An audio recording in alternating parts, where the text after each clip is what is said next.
I think I've often felt that I'm a less interesting person to interview than a lot of the people that you've had. I never pretend to have a lot of dramatic inside information that Camelot has really become famous for putting out. So I'm just a lot more pedestrian in my. That is such a lot of nonsense. I'm like the.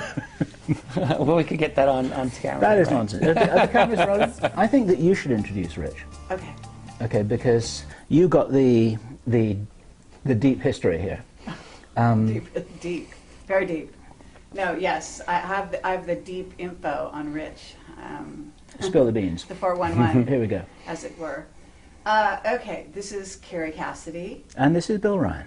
From Project Camelot, and we are here with Rich Dolan, and we are about to do a future talk with Rich Dolan, which will be very interesting. And just to refresh the audience's mind on what a Camelot future talk is all about, it's basically sort of a roundtable discussion between the three of us. It's not so much to go into your material, because although you are the author of UFOs in the National Security State, and they're Volume 1 and Volume 2, and they're huge, thick books, and you're an incredible historian. Highly recommended. I want to plug these books on your behalf. Please do. Yeah, yes, I really want absolutely. to. I really want to means, plug guys. this stuff. They're very, very. It's a wonderful historical document, and possibly in future times it'll be considered one of the most important historical documents of this critical time. Thanks. Yes, I would say it is the quintessential history of UFOs as we know them at this up to the year you ended on, and I'm sure you're off to the next one, right? I am currently working on that third volume, which will take the story to the present day. That's right. Yes. Yeah. Yes. Are you going to be able to catch up with the present day, or is the present day accelerating away from you? Well, who knows? I think that I'll have the third volume done in about 2 years, coincidentally with toward the latter part of the year 2012. Won't that be interesting? Possibly I'll have it finished on December 21st, 2012, for all I know. Good job. Okay, well, I have to say that we're all three extremely verbal, so this is going to be a real challenge to speak one after the other rather than on top of each other, but we're going to try. Let's do our best. So, and it's fun to be with somebody who really is as verbal as we are. So, at any rate, I would like you to give a little bit of your background for the people that will watch this, won't know anything about you, because, you know, the whole Rhodes Scholar finalist type thing, whatever, however you say that, and...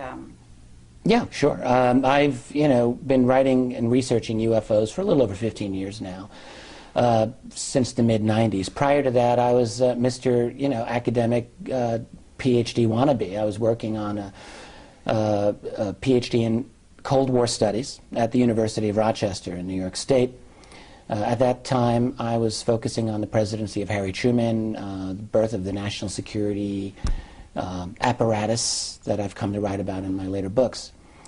In particular, I was doing a doctoral dissertation on Truman and this particular document called NSC 68. In national security, among those historians, it's actually a very well-known Cold War type of document. That was my thing. Prior to that, incidentally, I was a finalist for the Rhodes Scholarship. That was when I was an undergraduate student at Alfred University. My professors encouraged me to apply for the Rhodes, and I made the final cut, so not too bad. That was an interesting experience, incidentally. I did an interview down in New York City. The main woman running that interview was continually talked about how she was a close friend of Henry Kissinger. I'll never forget this. This was back in 1984. Big warning. Oh, big time. Let me tell you, even then I had a total aversion to anything connected to Kissinger, and it really turned me off.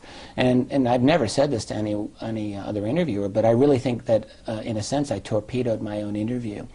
I didn't come across well in that interview. I think I had an attitude to these people, and a lot of it was because of the environment that I found myself within. Suddenly, not knowing everything connected with the Rhodes Scholarship that I learned later, just as a tool of the elite, let's say.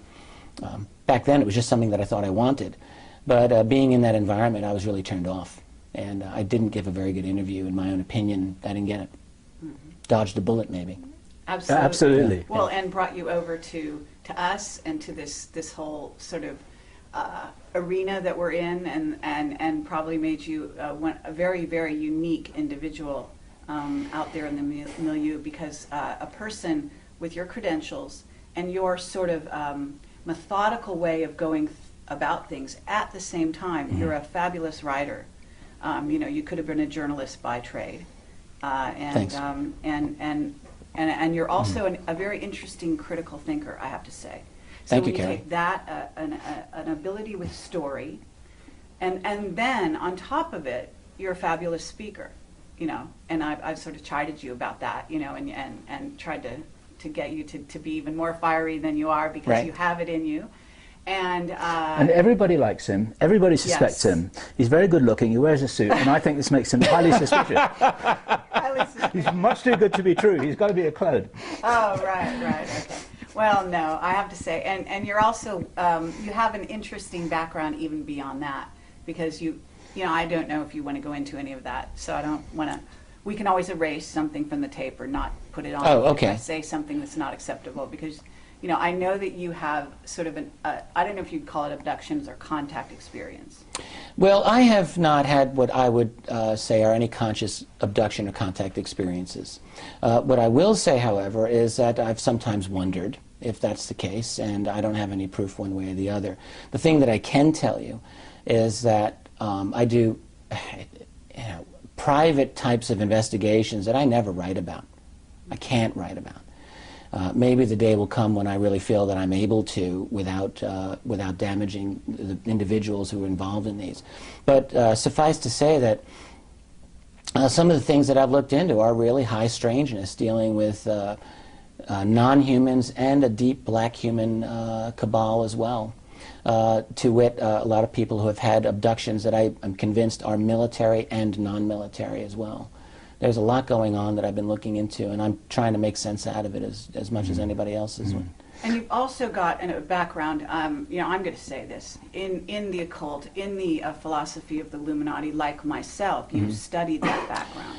Well, to some degree. I've always been interested in consciousness, always. I've always been interested in the possibility of other dimensions of reality, other levels of consciousness. It's not something that I would ever consider myself expert at in any way, but it's something, yeah, I'm interested in that, without a doubt. Right, so we've got a very open-minded, you know, explorer here. And it's probably part of the data set that's necessary in order to make sense of some of the information that comes your way, would you say? Well, sure. Look, in my journey in this field, all right, I started out really in the mid-'90s, and I was coming fresh out of a very rigid academic environment. And I can tell you, you're in that world for 10 years or more, which I was. You learn to think in a certain way. Now, there's a lot of advantages to that.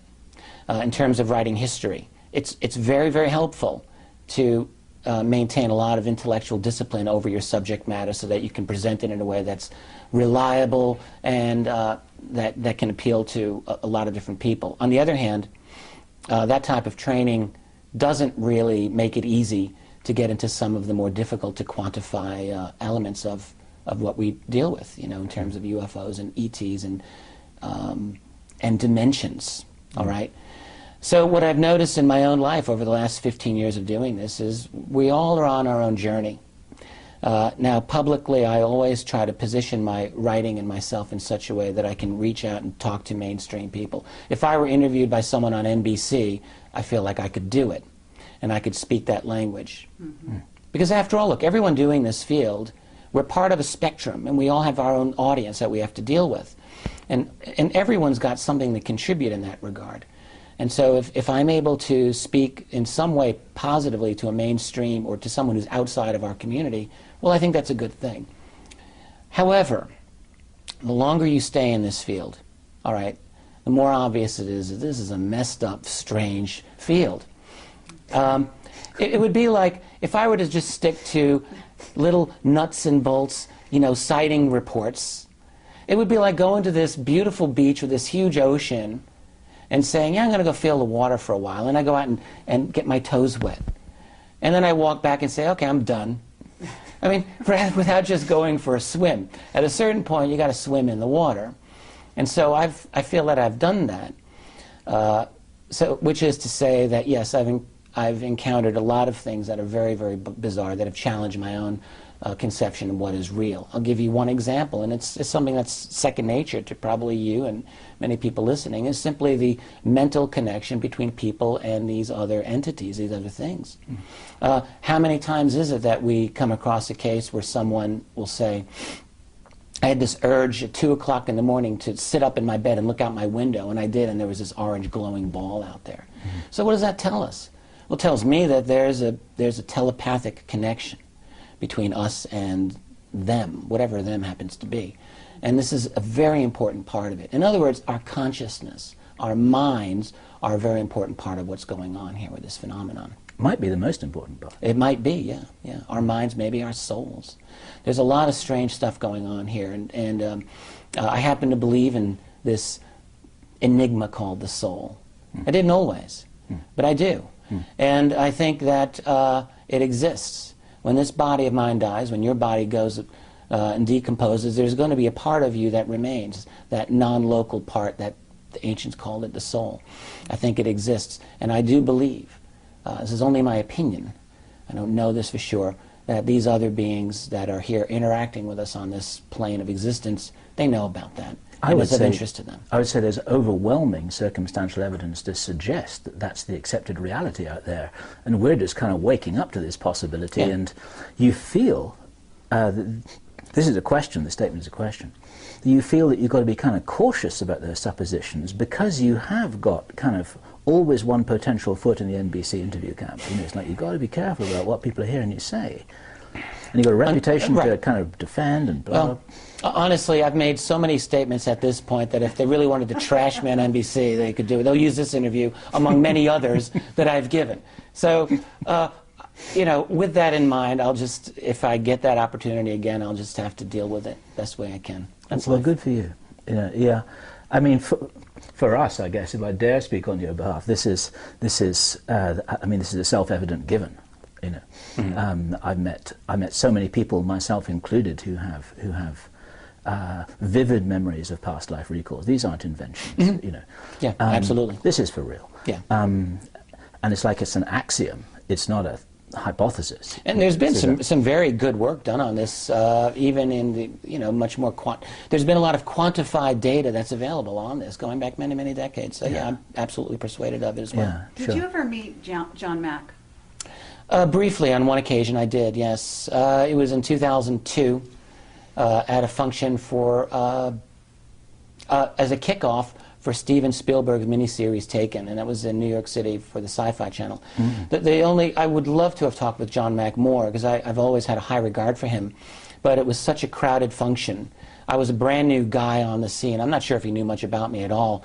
Someone shoved me in front of John Mack. There's all of these other people around, and I chatted with him briefly, and we were very polite with each other, but I don't think I made much of an impression one way or the other on John Mack. I would like to have had a chance to have talked with him, and unfortunately that never happened. It just might interest you to know that the book he was working on before he died had to do with consciousness. So that it all comes back to consciousness ultimately. And I find that with researchers in this field, that you go out, you do all your, you kind of drill down in different areas that interest you, maybe nuts and bolts even, but ultimately it comes back to consciousness and to what, the heart and the mind and the spiritual aspect of what we're really interacting with. If I can just jump on top of what you just said here, I totally agree. I find that in my own life, every year or two, I'm reinventing my own paradigm of what is reality, and I'm expanding my own consciousness. So you go into this field thinking reality is this one thing, and then suddenly things don't fit, and you go, and there goes that layer of reality, and that might work for a little while, and then a year or two goes by, and you think, no, this isn't right, and we go deeper and deeper. I'm not done. Yes. I'm pushing 50 now, and I'm still doing this, and I think that's the best thing. The number one best thing about having gotten into a field like this is that it has challenged my understanding of what reality is. Whereas, honestly, I think most people, they hit the age of, say, 30 and they're done. They've spent the rest of their lives filling in the blanks of what they think they know. Let me give you my own perspective on this, because just over dinner I was talking to some people about collecting the jigsaw puzzle bits. Okay, it's not a metaphor. And you're trying to make it fit into the picture that you think is on the box. You haven't actually seen the picture, but you've got an idea of what you think it probably looks like. And they don't fit. You try and force it to fit, and if you're honest, they won't really fit. And then the picture's got to get bigger and bigger and bigger. And this picture is pretty darn big, and you can't throw out any of the pieces. And what kind of goes with that is something to do with intellectual honesty of research, which is that you have to go where the data leads you. Exactly. And I understand, I really understand, as a kind of student of the human condition like you are, that some people don't want to do that. It's too uncomfortable, it's too inconvenient, it's too embarrassing, and sometimes it's really unpleasant. And we found ourselves following this data trail to places, it's like, I don't even like what I'm looking at here. I don't want it to be true. Yeah. Right. I don't like this nasty, icky stuff. But my God, maybe it's real. We can't discount it. And this is the kind of thing which you're touching on in what you were saying just then, isn't it? Yeah. It's, you know, I find myself in a position of almost walking a tightrope in the sense that I'm trying to gather together evidence in a way to present it to a world in a way that's understandable, comprehensible. And so I'm always in a situation of what do I include and what do I leave out. I want to include everything that I think is valid. Certain things that I'm presented with I don't think are always valid, but then later turn out to be maybe valid partially. And it's hard always to know at the time what to work with and what not, and that's a messy business. Let me say that your presentation yesterday, I guess it was excellent. Thanks. And I think that this talk that we're having here can also touch on some of those subjects. And Sure. I'd love to kind of go down some of those roads with you. Absolutely. Because, you know, you're dealing with Camelot, and we are on the, in many ways, from many people's points of view, the far reaches of the fringe. Although we have a very large audience, surprisingly, even though we do go out to the That's fringe. right, yeah. So we allow in, and especially me, even between the two of us, I think in some ways, like my window, my whatever you want to call it, is just really very, very open to all kinds of things. So if somebody approaches me with a story, no matter how outlandish it is, I'm going to consider it. I'm going to listen. Now, that doesn't mean we're going to publish it, but that's where our discretion does come in. And I'm sure you have the same issue, where a story comes to you, Right. a witness, even maybe more than one, talking about a phenomena like the reptilians, for example. Sure. And then you can either throw it out and just close your mind and say no, or in our world, what we agreed to do was to get the truth out, whatever the truth is. Now we have to investigate it, we have to entertain it, we have to allow for it in a very wide way. That means that we're talking about, as you said, other dimensions. We're talking about time travel. We're talking about stargates. The fact that we might have gone into Iraq because of the stargates, okay, because of the Stargate there. That it wasn't the oil, it was the Stargate. That's a very real, at least for me, that's a really very real hypothesis. Okay. And it's been substantiated by a number of sources for me and for us. And there's more. I mean, you know, there's a lot more. And so I'm wondering, because as you go into the next volumes, you're going to have to, in my view, this whole, it's kind of like it starts out like this rather narrow, and even for you as a historian, it actually widens, because human consciousness is becoming like that. In other words, the paradigm, even for these sort of masses out there, has become wider as we've left the 50s, if you will. At least in terms, Right. you know, I understand where you're coming put from. things from that Well, perspective. the way that I would deal with any of these topics of the last 20 years, which is which is going to be the content of the final volume of UFOs in a national security state, my methodology is not going to change, in the sense that I will work off of as reliable a body of evidence as I can. But that doesn't mean that I'll avoid certain topics just because they're uncomfortable for me to deal with. And so I'm very interested in asking and dealing with some of these very controversial ideas, and to look at them fairly. And just because there's not hard evidence to support it doesn't mean that I don't think it may be true. In my last volume of history, I let a lot of stuff hang out, and I don't feel the need. It's not my job as a historian to take my gavel and pound the desk and say that's true and that's BS. I don't have to do that every time. Sometimes I feel that I'm able to make a judgment one way or the other, and I may put that out, hopefully with a light touch. But a lot of times I just don't know. So the best that I can do sometimes is simply present the best evidence on all sides that I can and just leave it. I can't solve every single problem.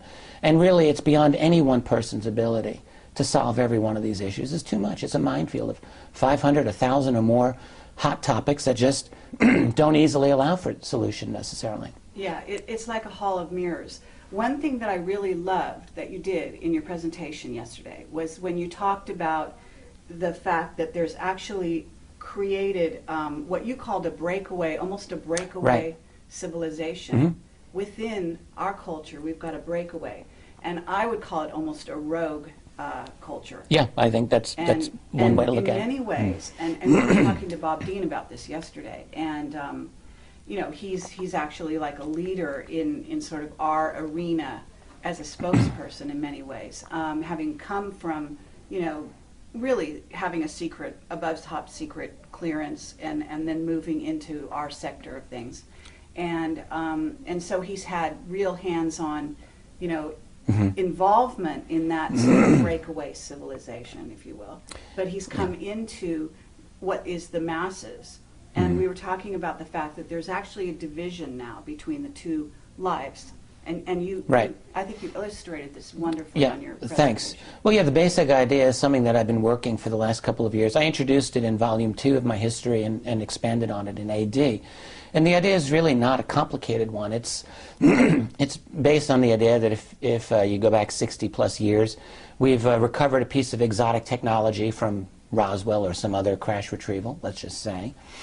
You have teams of genius-level scientists looking at this with a lot of money, lots of layers of secrecy, and a lot of time.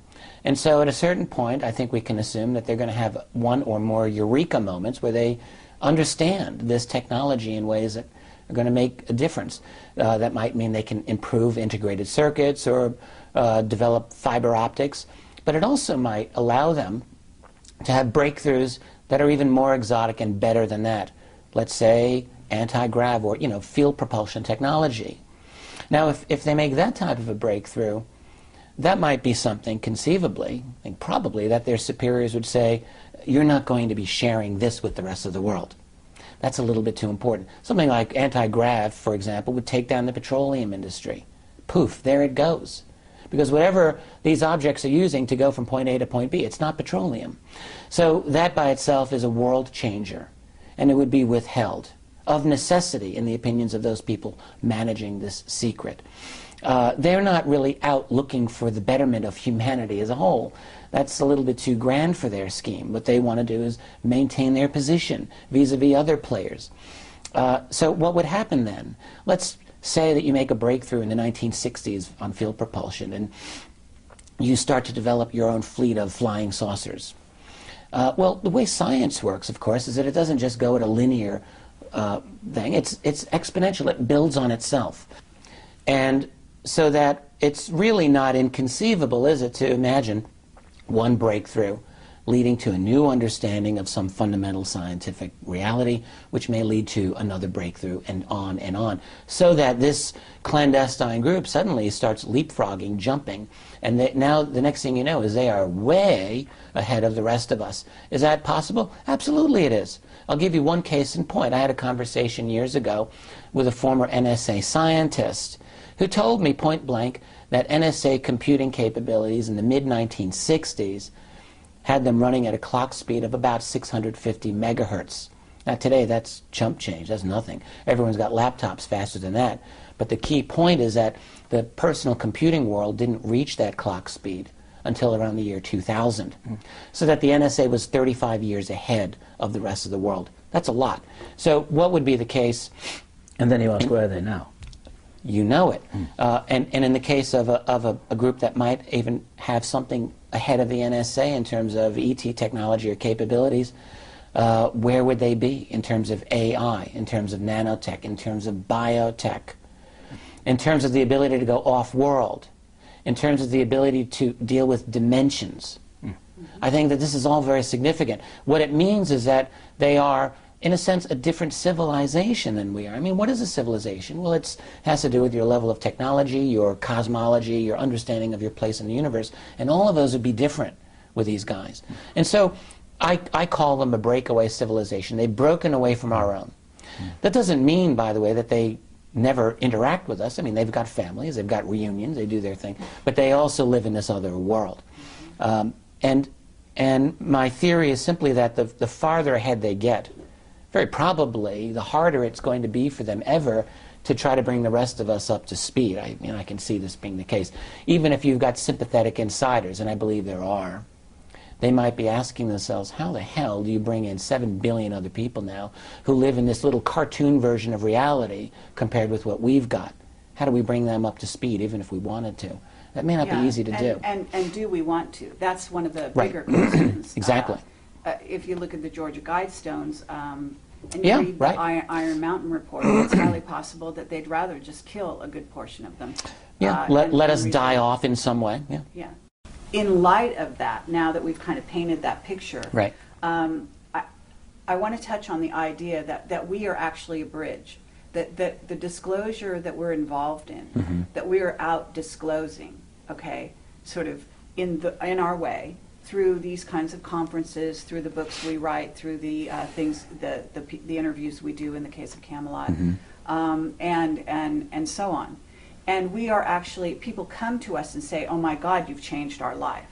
So we are able to change their paradigm out there by bringing them along. And the people in the one half of the civilization, the very accelerated half that is basically the hidden portion, depends on us, in my view, as that bridge now, because they begin to realize that the gap is so wide that it's almost impossible for us to coexist. We're a valuable asset. I think that's a great point. And so are you. That's an excellent point. And so instead of killing us off like they used to want to do, and they did, and there's documented evidence of that, within a parameter, and actually I feel like at this point they actually don't kill people so much because they figure they've won the game and they're in charge to such an extent that they no longer have to kill people to get their way. They may mind control them, but they don't kill them. So ultimately what they're doing now is using people like us to bridge that gap, to begin to bring disclosure of what they've got going on, so they have leaks down to us. Along those lines... Let me jump in as well. Please, go right ahead. Sorry. Now, I'm going to infuriate you by... I'm not reinterpreting what you're saying, but I'm putting it in a metaphor. And it's a metaphor that I really, really love. And it's a reaction. It's a controlled reaction, like a nuclear reaction in a reactor. And to speed it up, you take out the control rods. And if it gets out of control, you don't want it to be like Chernobyl. Then you've got to put the control rods back in there again. And the control rods are leaning on people to say, you know what, don't say that if I were you. You know, you might never see your dog again. Or in the olden days, it might have been something much worse than that. Now, I think things are done in a more gentle way. It's just a whisper in the ear, and we've had a few of those. It's like, you know what, you should really run that past me first, read my lips, and all this kind of stuff. But sometimes they want the reaction to accelerate a little bit, and then and then someone will have the go-ahead who you've called, who's an insider, to say more than you thought they were going to say. Right. And all of this is sanctioned. They could squash us all like bugs, and they could instantly stop anyone who's talking to you off record. And they don't do that. Yeah, excellent point. Now, look, I've many times wondered. I've had evidence in my own life of having been messed with on occasion. For several years, I was stopped at every single airport I went to. My name was flagged. I was allowed to fly, but I was delayed every single time, 15, 20 minutes. I'd have to sit around while they would clear my name. I'd have luggage opened, sent to Dulles multiple times, opened up, rifled through. I've had the vans in front of my house. I've had all kinds of crazy stuff like that. But I've really never been threatened. And all of that type of heavy-handed, almost Marx Brother type surveillance that experience is gone now, as far as I can tell. What has also happened is that there have been a number of people that I have to say are very high-level, well-placed insiders who have come to me. Some of these people I know, and they're very well-known and famous. Others, I have no way of confirming who they are. A few of these are can only be described as very deep insiders. And some of those I can't confirm them, but I've had an enormous amount of information for some of these people. But it must be sanctioned, mustn't it? Surely. The impression that I've got from some of these contacts has been they do this on the sly. Now that's the impression that they give to me, or they have given to me. And by the way, I haven't heard from this particular group in some months now, and I don't really know what the deal is with them. There were a couple of people who would write to me. Lots of information. Is it true? Is it not true? Well, hard to say. There are times when I've been inclined to think, yes, they're telling me the truth. It's also a possibility to wonder if you've been taken for a ride, and so I've got to be careful. The impression that I get, though, is that these are individuals within the deep black clandestine structure who support what I do. And have decided on a limited basis to give me a little bit of information about the nature of their world. That being said, what I'll say the scenario is very possibly one in which, let's call it the Majestic group, the secret keepers it's not just 12 guys, it's a large, sprawling bureaucracy group that is international, operated not by U.S. DoD funds at all. It's all international money, big-time private money that goes in. They own all the goods. There's also factions involved, as it's come down to me. Human factions and multiple alliances. That's right. All right? Yep. Of human and non-human groups, and who the hell knows who's got a scorecard here to sort all these guys out. I'm not sure that they do, the impression that I get. And also the impression I get is that I call them Majestic. I think the Majestic group is actually scrambling to try to stay on top of this, to deal with one difficulty after another that is arising in this world due to the intervention of forces that they really cannot control, not all of which are benevolent. This is the impression that I'm getting. Sure. So that there's a When kind you of say war forces, going on. Yes. Forces, entities, groups. Interests. Absolutely. Not all, they don't even know, it's possible they don't even know that these are extraterrestrial. I think they're dealing in some way with dimensional forces, dimensional groups. And again, look, this is just how it's been presented to me, and I don't know for sure that this is true. It's just some possibility that I'm looking into. But if that scenario is as it appears to be, it's a wild story, and it's not hard to see why they would want to keep a lid on this in terms of letting the public know about it, because it would be explosive. It would be absolutely explosive. Yeah, if the it's real true. story, when, because when people talk about disclosure, I think it's all very nice and fine for people to talk about little gray aliens that go around, abducting people, and then the military has made deals with them. They've got some flying saucer right. technology, and that's it. That's the end of the That's story. simple, right? And, yeah, very simple. That Right, could be disclosure. That may be all they're prepared to say. But actually, from what we've heard, the story is so much more complex than that. Yeah, I think so too. And it does involve, from what we've heard, battles, in other words, going on between various groups, some of which are human, some of which are human and the others, some of which all look human but they may be from off planet, Right. And so on. And I mean, the mixtures of groups is really complex. And there are also aspects where they may not have all the information themselves, they may have unanswered questions, they may not understand it, they may be freaked out. And one of the problems with the so-called presidential press conference where he spills the beans is it's pretty hard for the president or for a five-star military general to say, well, you know what, that's a good question, and gee, we just don't know the answer to that. I agree. One of the points that I've tried to make regarding disclosure is, first of all, look, I am and am not a disclosure advocate. I mean, in a way I am, and in a way I'm not. I know full well that disclosure is going to be very messy, and as I've been lately saying, a very unsatisfying proposition. and it's not going to be fun. Having said that, I think, as I've often said, it's a paradox. It's impossible, but it's inevitable. It's impossible in the sense that the people who've got this secret, I see no motivation at all on their part for giving it up. Why would they? You've had this secret in your possession for a lifetime. That's difficult to explain to the world right off the bat. Then you've got the whole tech issue involved. You know, what do you have? What toys do you have that the rest of us don't have? There's going to be a lot of public anger. Then you've got the economic financial picture in which you're replacing petroleum. Because look, after there's a disclosure statement, it's going to take all of 5 minutes for someone to put together the fact that these things don't need petroleum. So what are we going to move on to next? And then there goes the petroleum industry. Just for starters. So what's going to happen? The order of the day is going to have to be stalling for time. Has to be.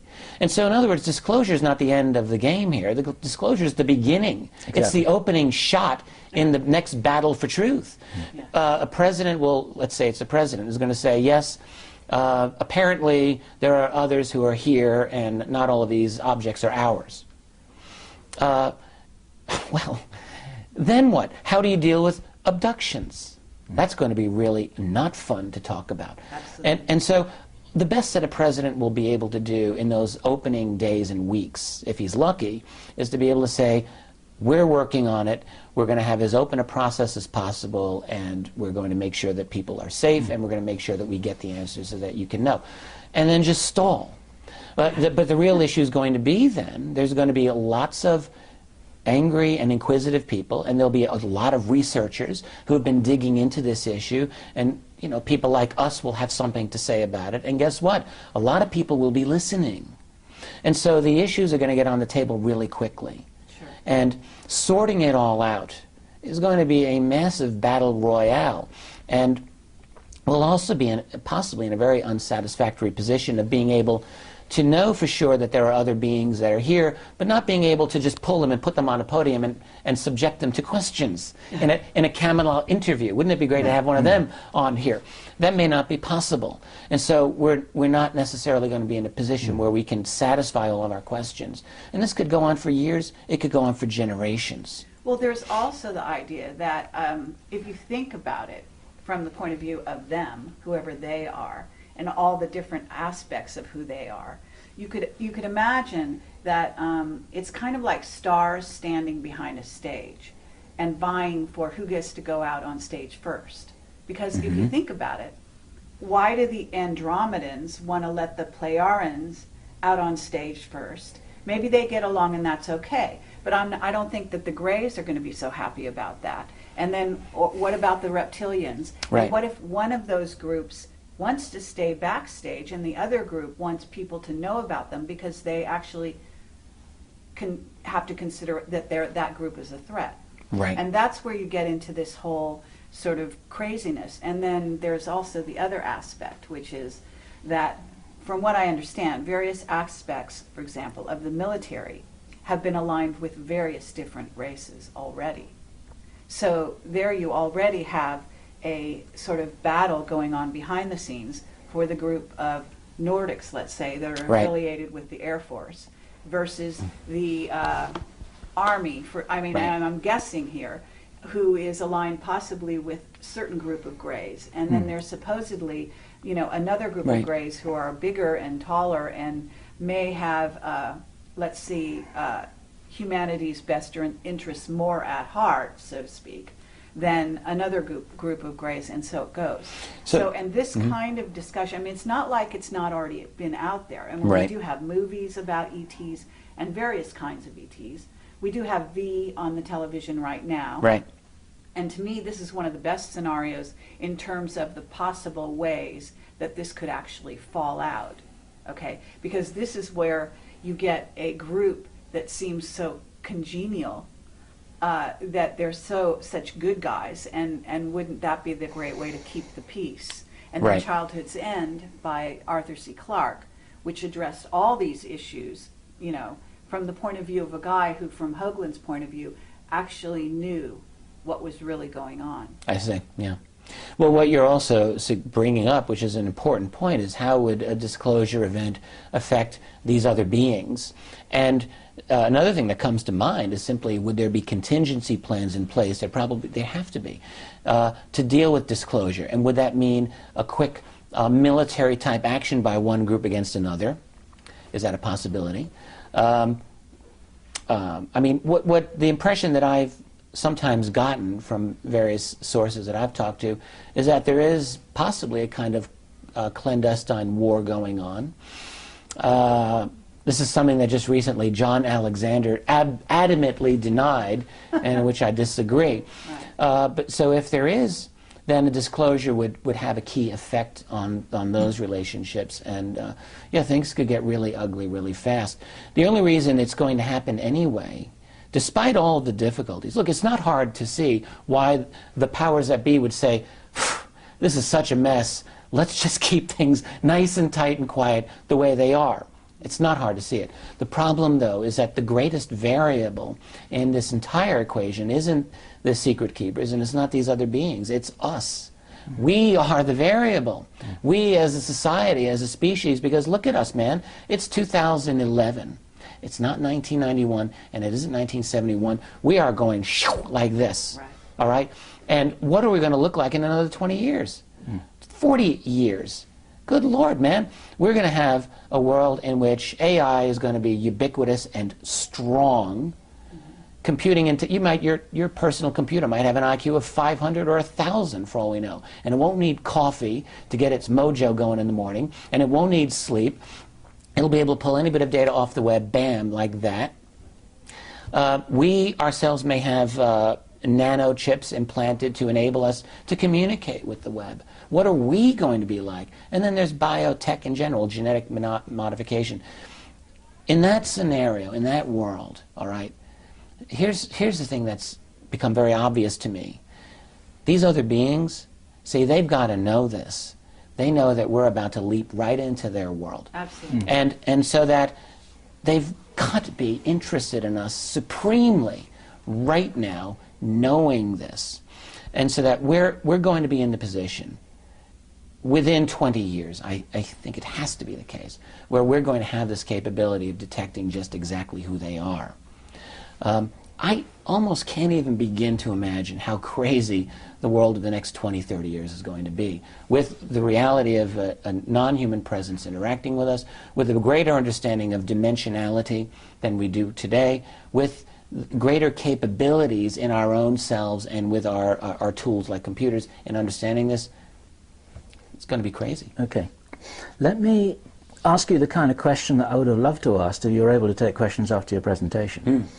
And I'm not a negative guy, and I'm not a devil's advocate by natural persuasion, but some people watching this would want us to ask these questions. Okay.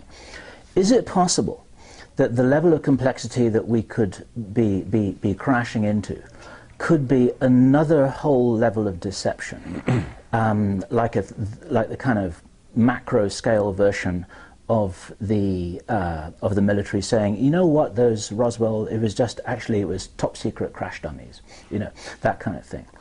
There are various ways that this could happen. So, well, can you be more specific? So, like, what kind of scenario are you referring to? Okay, right. Okay. If I was a Pentagon general with a really nasty, controlling, evil intention, I would think, you know what? The best way to break this to the world is in a crisis footing where people are so panicked and so freaked out that they're not going to ask the smart questions. They're going to be worried about their survival. Okay. Hence, you end up in the whole Project Bluebeam situation, right, where you get a War of the Worlds situation where you've got these aliens coming down, shooting people up, whether it's real or not, and suddenly the reality is disclosed because it's all over the television screens, or you've got the Independence Day stuff with the big ships, whether they're real or not. Right. But no one's asking these questions, which in peacetime, as it were, we have the liberty to ask, because people are thinking, my God, we're pleased we've got a strong military that's able to save us against this stuff. No one's asking the smart question. Well, look, we live in a world of false flags. We all know about 9/11. We know about a whole bunch of other things. Remember the anthrax scare? Gee, wasn't that interesting? We live in a world in which we are lied to and manipulated. And so in terms of scaring the hell out of the public in order to create a global fascist state is something that we have to be very vigilant about. I agree with this. And it also solves the problem. It solves the disclosure problem, you see.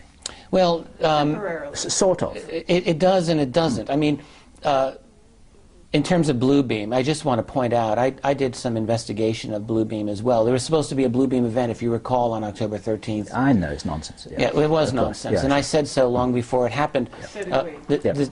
Good. The origin of the Bluebeam theory was from a guy named Serge Monast, and you know, I looked into his background, and the fact was, it's just a load of nonsense, in my opinion. But the theory, as a tactical device to use, it makes strategic military sense that some people might do this, surely. The question is, you know, getting the details right. So you're going to have to convince the world that there is a hostile alien threat, and they're about to get us. So you're going to have to come up with, presumably, documents. You're going to have to come up with ETs. See, part of the problem is going to be convincing the scientific community about this. All right?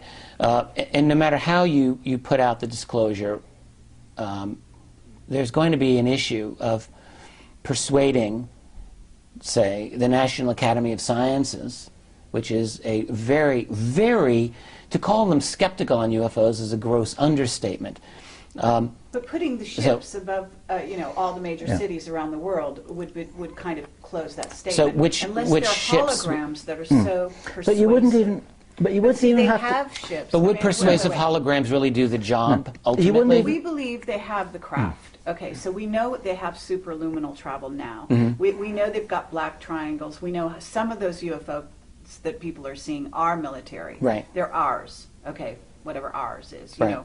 Right. And so, look, they don't even have to have all holograms. They can do a combination of. And the thing is that I agree with you in the sense that I've always said this. In fact, if they do attempt a Project Bluebeam type invasion scenario with the craft that they have and some holograms and so on and so forth, that ultimately the real guys are going to have a say in that scenario because they're going to say, well, wait a minute, dudes.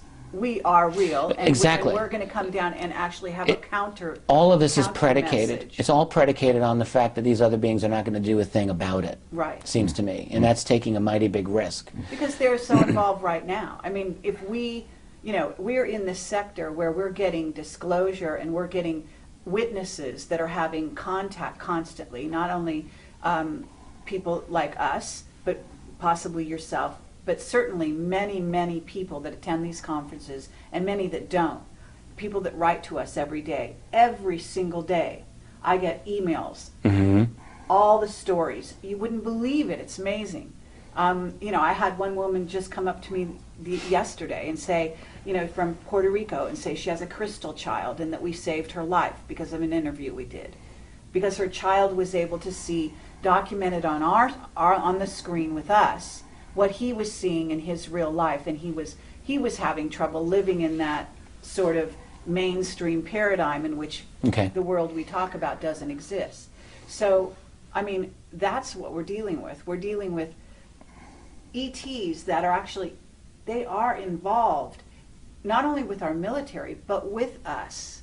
The way they're involved with us, in some cases, is much more secretive in many ways than even what we understand from the military, because we hear that, you know, Dan Burish says he's working side by side with them, and we've got Henry Deacon who said the same thing. We've got, you know, Bob Dean saying they're walking the halls of the Pentagon. The easiest way for the ETs to influence our society, whatever their intentions are, however many different groups are involved, is to incarnate as us and then play the game from within. I think that's actually, I believe that's what's been happening. That is happening as well.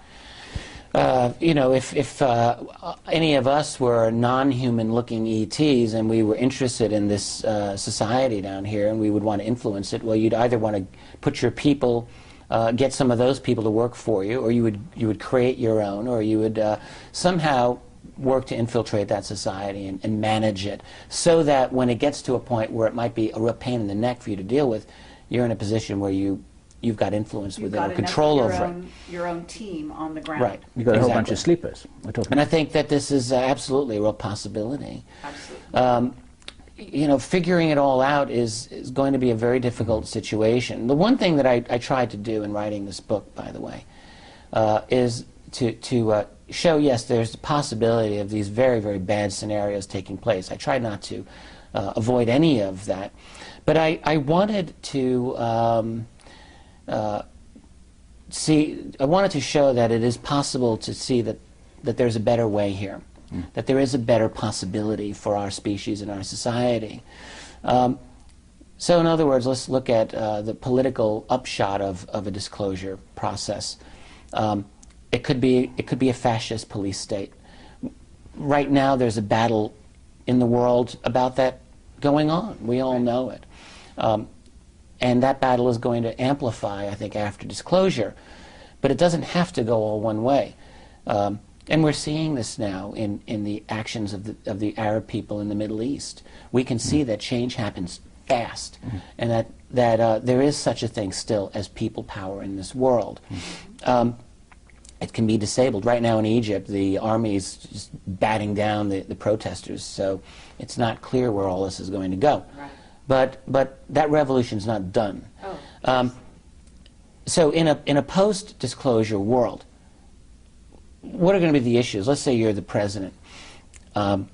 Is it possible that that person, despite the fact that he was put into power by the Bilderberg elite groups, Illuminati, okay, put right into the White House, is it possible that that individual might have a moment where he sits down or she sits down and decides, we have a possibility here for something really positive, in which he or she may want to take on the black budget clandestine breakaway group that has managed this. There will certainly be political pressure to do so, I think.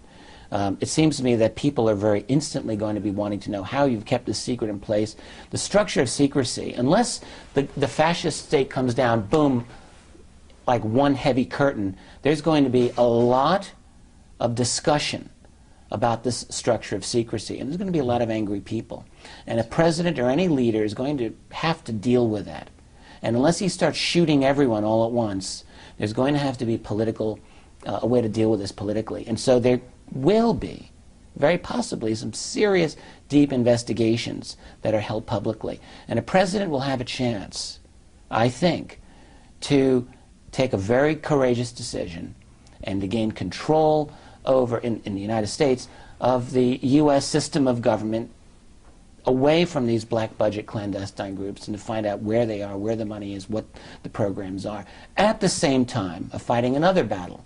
And this other battle will be to coordinate internationally, globally, I would like to see, an open process of cooperation to enable the nations of the world to transition, A, peacefully to a new form of energy, a post-petroleum world, and then B, to find a way to collaborate to meet the challenge posed by these other beings, whether positive or negative in intention. I realize that's asking a lot. I realize that that's so idealistic that maybe it borders on utopian. Maybe that's what it is. And it's assuming that the president makes the calls. It is indeed assuming that.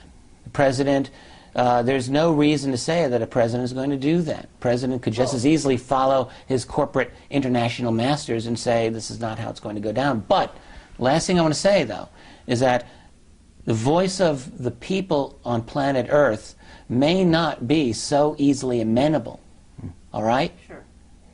And we're seeing this now in parts of the world today, and it can very well be the case post-disclosure. I support that. Well, I think you also have to keep in mind, though, that disclosure, this thing we call disclosure, which is happening, as Bob Dean says, we are actually have been in a rollout, for the last 20 years, if you will, of disclosure in various ways, movies, films, books, Okay. what we're doing, okay? And you can argue for that. And it's I have a slightly different take on it, but go on. Okay, yes. But it is a rollout of a sort.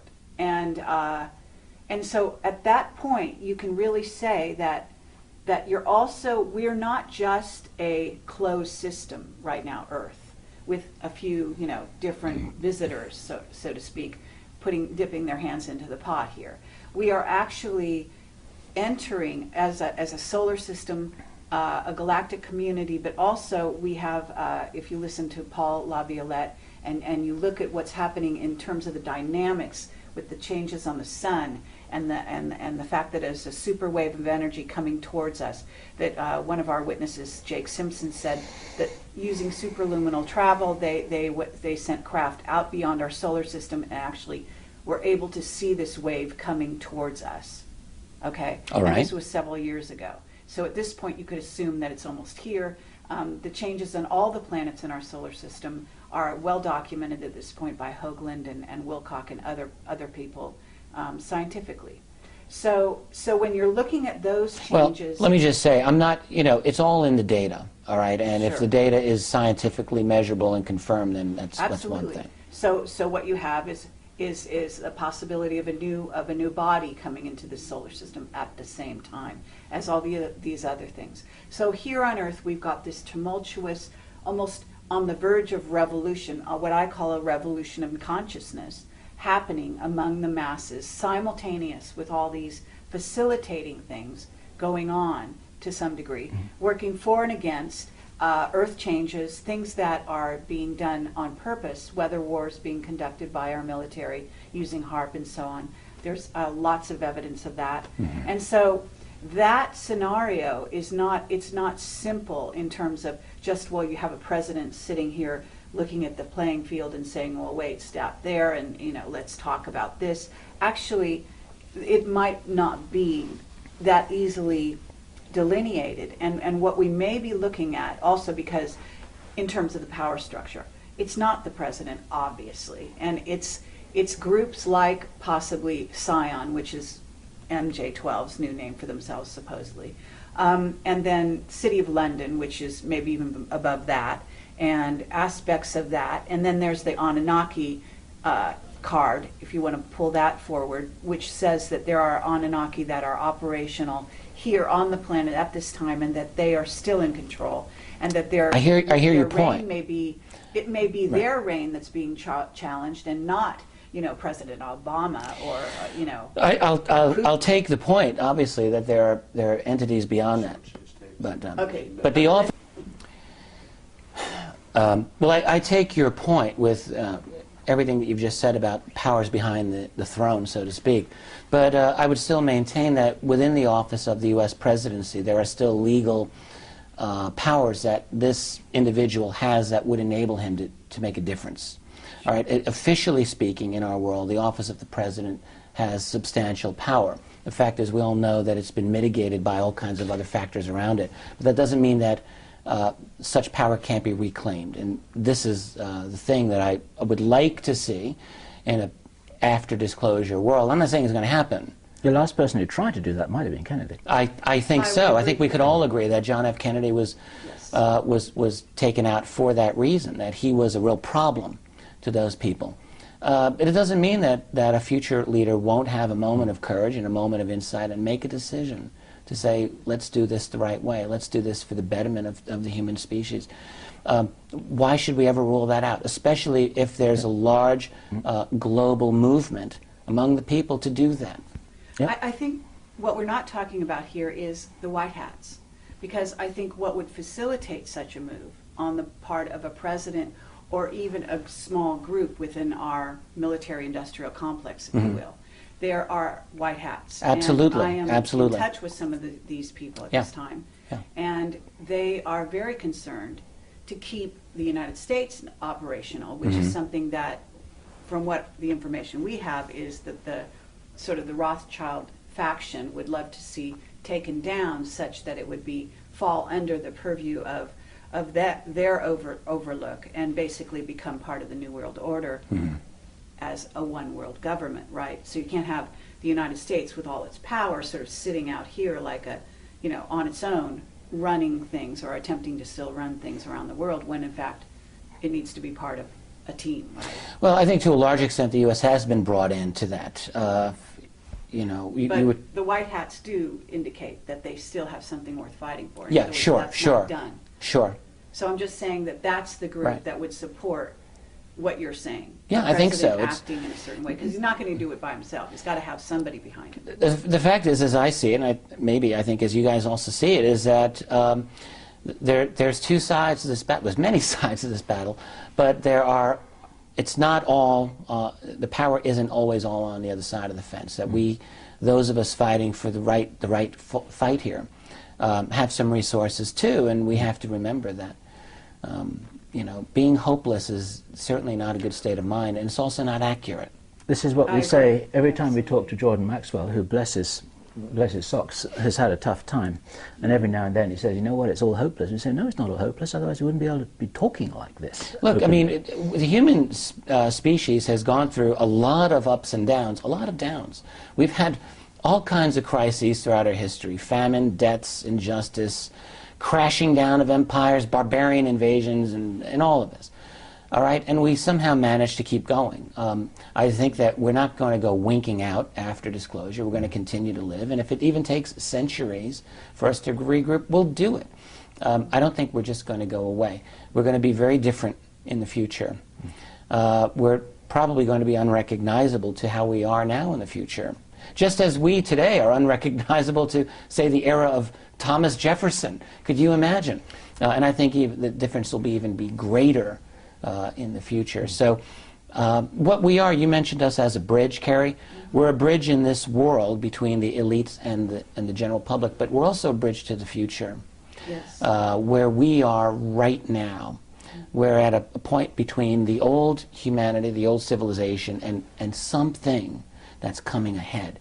And one of the important things that world of the future is going to have is an open knowledge that there are other intelligences working this world, for good or for ill. And we're going to have to deal with that in some way. And the subsequent generations are going to grow up with that realization. And I guarantee you, they're going to look at this problem very differently, I'm sure, than how we're looking at it right now. Do you feel that your personal role is to facilitate and optimize that transition, that inevitable process? Is that what you do? Well, yeah, I've wondered about this. I think that's a nice way to put it. More simply put, I think that my role is simply to learn and communicate as responsibly as I can. I learn what I can learn. I try to provide as rational a voice on this process as I'm able to do, for better or for worse. But you're being more than just an academic historian, aren't you? I ceased being an academician many years ago. I carry that training with me, but I'm an independent scholar, I guess is probably the best way to look at it. And yeah, look, I agree. I think that what I would like to be in my heart of hearts is someone who can really help and make this a better world, not a worse world, and to transition us to as good a place as we can be in the future. One of the team of midwives of the birth of a new world. I like the way that sounds, yeah. Yeah, absolutely. I think there's a team of us, if you will, and I think there's also the potential for the positive view, as you're talking about it, of the future, that involves this revolution in consciousness that is happening around the planet, and I think that in spite of how it's being used and how it will continue to be used, this wave that's hitting the Middle East and various countries. That having traveled there, having even been there recently and been, in communication with the locals, I can tell you that on the ground, this is really where the hearts and minds of people is around the world. This is not just a CIA-motivated coup type thing going on. This is real. And it's as sure real, seems like that to me. Absolutely. In the streets of Egypt as it is in Jordan and so on. And we travel constantly as you do often. And I have to say that's for sure. Yeah. Now, at the same time, there will be an effort to twist some of these things around, just as there has been with the WikiLeaks, for example, saying, he's on the payroll of this one or that one. Oh, yeah, yeah. But the information comes out. Exactly. Bottom line, the truth is coming out, slowly but surely. And that's really the wave that we're all behind, in my view. And I want to say that at some point, and it may be happening now, I'm beginning to think that call them the power elite, call them, whoever they are beginning to turn to us to begin to be the sort of not only the bridge, but also the communicators between them and the masses. I mean, and us, the us all. Yeah, but what I mean This- is that us in the sense of, I don't mean us, Camelot. The alternative I mean media. us in terms, yes, in terms of the ones that have been willing to go out on the limb early on, you know, sort of being at the avant-garde, being at the forefront of some of the changes and the willingness Well- to entertain that. At the same time, we can actually provide, I think that there's a dialogue that can start to happen, if you will. Well, there's another way to look at this, because speaking totally for myself, I can tell you, no one ever encouraged me to go to take this path that I've taken. This is something I've done on my own. I've never gotten encouragement from the Rockefeller or Rothschild clique. Just hasn't happened. Yeah. It's possible to say that they've suffered this existence and they've allowed me to do it. Okay. But what I think is actually happening, and this gets me back to a point you mentioned Bob Dean earlier, and I love and respect Bob. I think the world of him. But it's a very commonly held opinion that Bob shares, and I'm not sure I agree with, which is that this elite is promoting a kind of openness to this reality through popular culture and popular media. I'm not discounting it, but what I actually see is this change is coming from the bottom up, and that those people who are involved in media are increasingly seeing that this is what people are interested in, and they're responding to that. That's what I think is actually happening. And again, let's take a look at WikiLeaks as a phenomenon. WikiLeaks is possible because of the age of the internet. In the same way, these radical changes we're seeing, almost every single thing that we're seeing, honestly, in my view, is because of the existence of the internet. What we've experienced in the way of our ability to communicate, it's exponentially greater than anything possible before 1990. And that is what is driving this change in consciousness. Suddenly, we're all able to talk to each other. That's right. Around the world. And that's driving the change. And the guys at the top, I think, have been struggling in a way to maintain control over this situation. I think they continue to try to do so. Some of them may have decided that for people like ourselves who are trying to get the proper word out, they may be thinking, yeah, it's possible that we let them do their thing because ultimately it's necessary. But I can tell you for my part, I've never gotten any active encouragement or money, which no, would actually okay wasn't for anything like that. Yeah, but I understand where you're coming from. Right. We've actually had our lives threatened, so anything but Yes, encouragement, that's right. you know, at least Exactly. from our point of view. But what I'm saying here is that I think what I sense is the tide is going to turn in that regard, and also what has happened with the media, for example, with Spielberg and so on. There is evidence that these people have been approached by people in power to steer their message, to encourage them along certain lines where they wanted it to go. And I'm talking major mainstream media. They're not encouraging in us. Spielberg's case, I mean, I've wondered about this, and my question would simply be, what's this man's message? If you look at the movies and projects he's done, he's all over the map. He's had E.T. the Extraterrestrial, he's had Close Encounters of the Third Kind, happy, positive E.T. message. He's had Taken, nasty. He's had War of the Worlds, that's even nastier. That's so right. if there's a message that this guy is supposed to be putting out, what is that message? All right, other than to say that there's ETs here, big deal.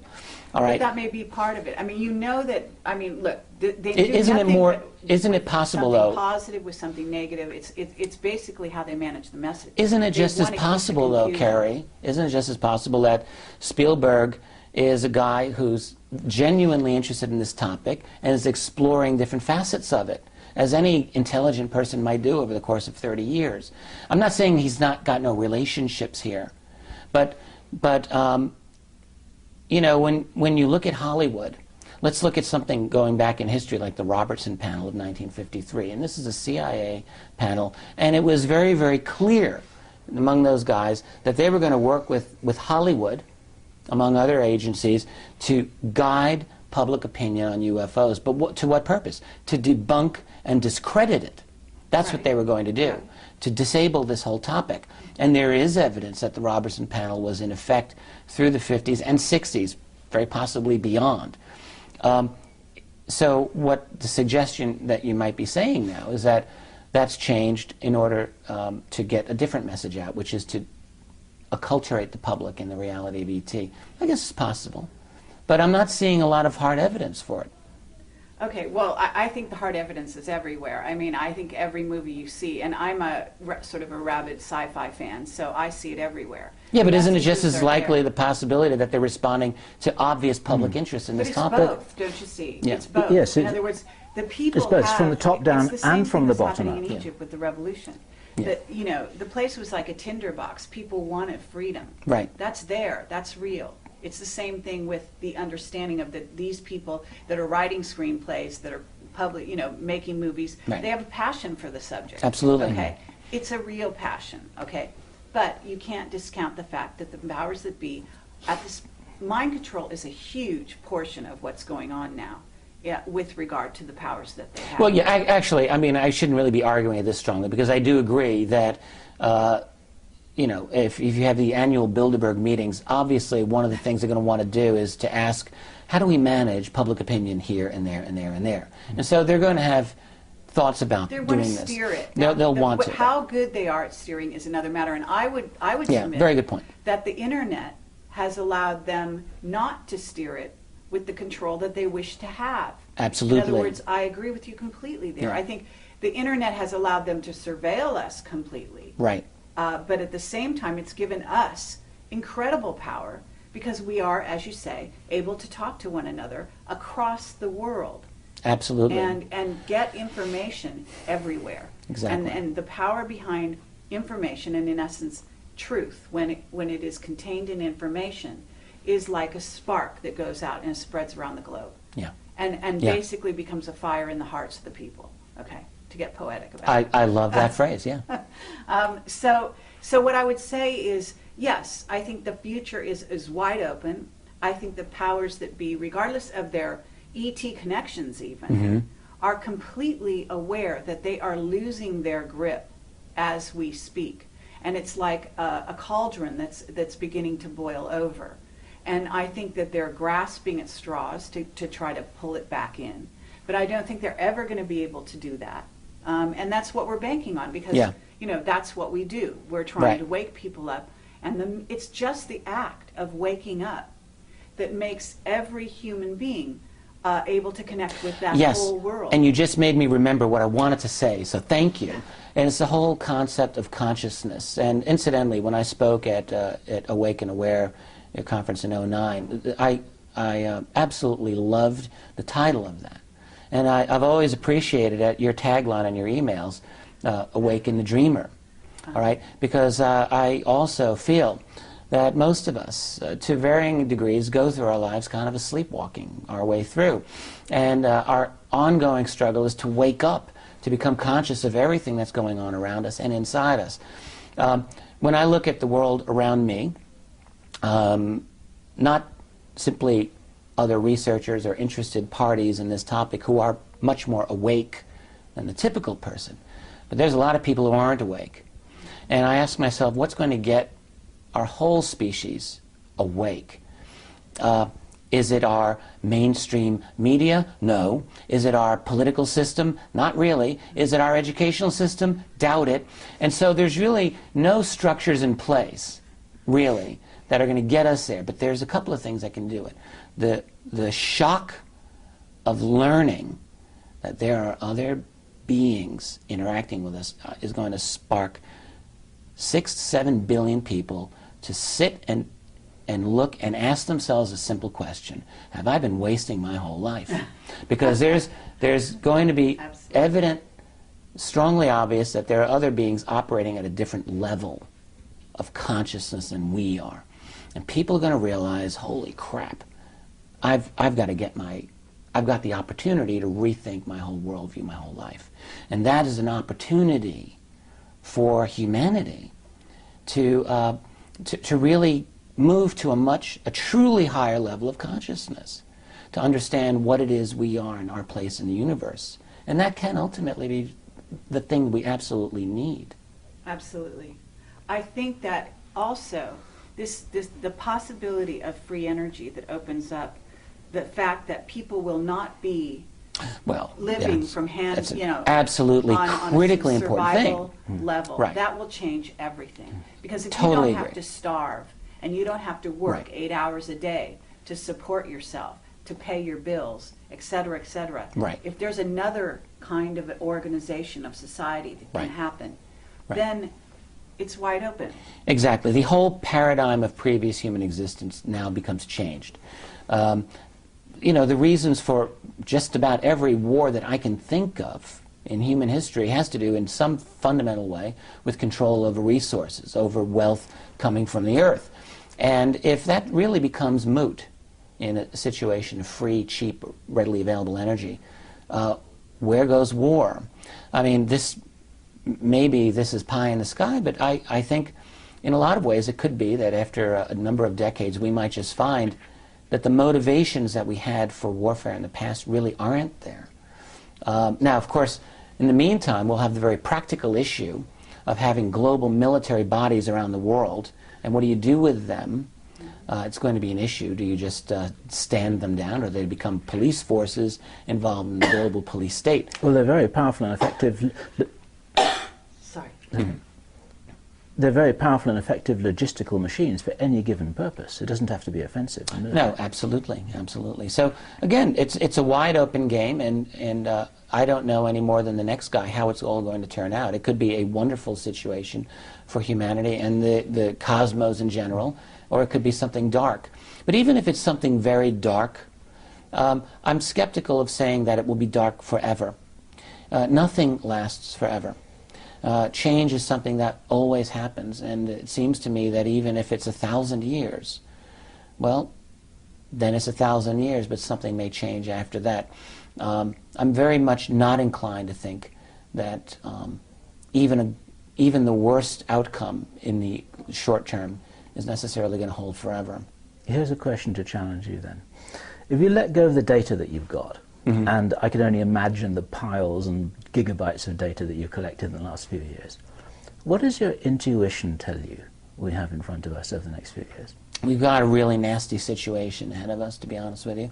I think that we've got, I think that humanity right now is the most interesting event in this portion of the galaxy. We are about to truly wake up. We're truly about to jump into the world of these other entities. They won't be able to stop it. And so anyone who's anybody is here right now looking at us and investigating our world, and very likely positioning themselves to get the best gain out of it.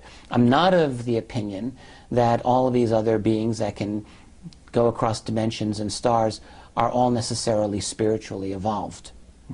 And I think some of them are, actually, and I think some don't seem to be. So you've got a plethora of interests out there.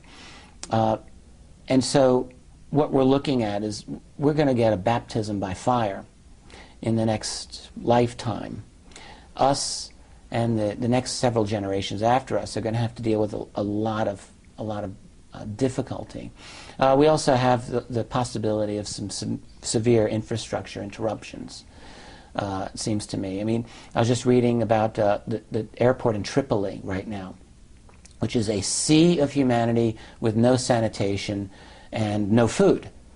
And they're all just trying to get out of the country. Imagine that on a large scale, if we have big problems in terms of mass panic and difficulties associated with transitioning to new forms of energy, and financial problems and collapses and wars that may break out in the short term. It could be really bad. But if you take the long view, I think that I'm optimistic about our civilization and our species, to the extent that I think that we'll continue to exist, and we'll thrive, and we'll become something different, very different, and I'm hoping better than what we are even now. I think we're going to meet our multidimensional selves in the flesh and in other forms and fashions, and I think that ultimately that we're going to be better for it. And I think that this is the possibility that we're embracing, is not just, you know, a nice phrase, but right. Actually the reality starting to unfold like a sort of flower, if you will. Yeah, and you know, another way to look at that, I agree with you, is that when you look back on your own life, and I look at my life, it's there's an irony involved. No one ever wants to fail. No one ever wants to have life kick them in the teeth. But the fact is, when you look over the difficulties of your life, you realize that those are the things that made you what you are. And conversely, it's all the people who have had everything handed to them that I have no use for these people. They're the most shallow, weak, self-centered individuals, and when something bad comes their way, they fall apart. So really, the irony is you can't always get what you want, but sometimes you get what you need. And we need difficulties. We really do. And not to make it into some romanticized thing, but the fact is that it's only through overcoming challenges thrown our way that we actually become something better than what we were. Yes, as individuals and as a civilization. Yeah, I think so. Well, I think this is a great place to end, and I want to thank you, Rich Dolan. Oh, Carrie, it was a pleasure. Yeah, absolutely. Really was. That was Bill? fun. A long time coming, and it's worth it. Loved it. Good. Thank Wonderful. you.